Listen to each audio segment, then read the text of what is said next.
I can totally agree that our thinking and our thoughts affect what we create. Absolutely. And in the new films and the books that talk about the power and the law of attraction, every one of them say the same thing. We need to know what we're thinking. We need to know what we want in order to create it. That's where the intelligent body comes in. Often, as Einstein says, you can't solve a problem with the same consciousness that created it. So if we're thinking and wondering and thinking and wondering, what I tell people is take a break from your IQ, include your body. Bring your BQ in. And what happens is we start to breathe and move and feel. We get out of that wondering thought, which often isn't correct anyway, and we actually get to go into our beautiful library right in our flesh. You know, unlike Google, our library only has data on us.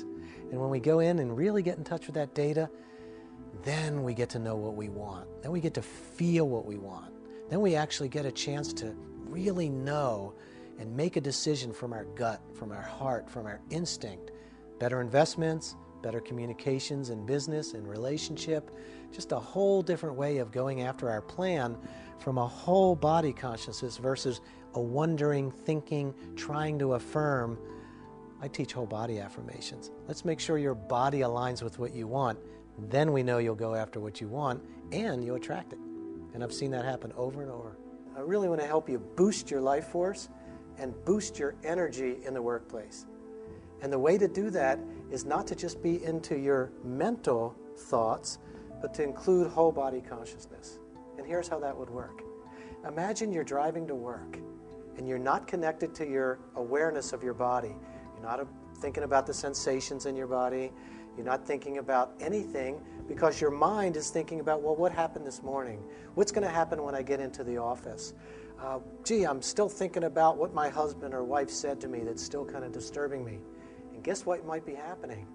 You might, because you don't have that awareness of your whole body consciousness, you might be gripping the wheel and not even knowing it. And you might be gritting your jaw and not even knowing it. And you might be leaned forward and not even knowing it. And what's going to happen? You're going to walk into work, like most people. I got the worst neck ache, but I don't know why. I can't believe how tight my shoulders feel. I don't know why. And what happens is that trickles through the whole day. And the key to the law of attraction is to know what you want. And in business, this applies so much. Because how do we really know what we want if we're just up in our mind? Because if we're thinking about a problem, if we've gotten into a mental, verbal battle with ourselves or someone else, and we continuously try to think out of it, what happens is we go deeper down the hole. And we just get more stuck in our thoughts, and we get more spun out, and all of a sudden the fantasy comes in where we're not really thinking about what's true. But when we take that moment to tune into our brilliant whole body consciousness, then we've got a whole bunch of data to work with, a whole bunch of wisdom to go, oh, this is what's happening for me. And I can communicate it to myself, I can communicate it to you as my coworker. We're going to have a more efficient meeting.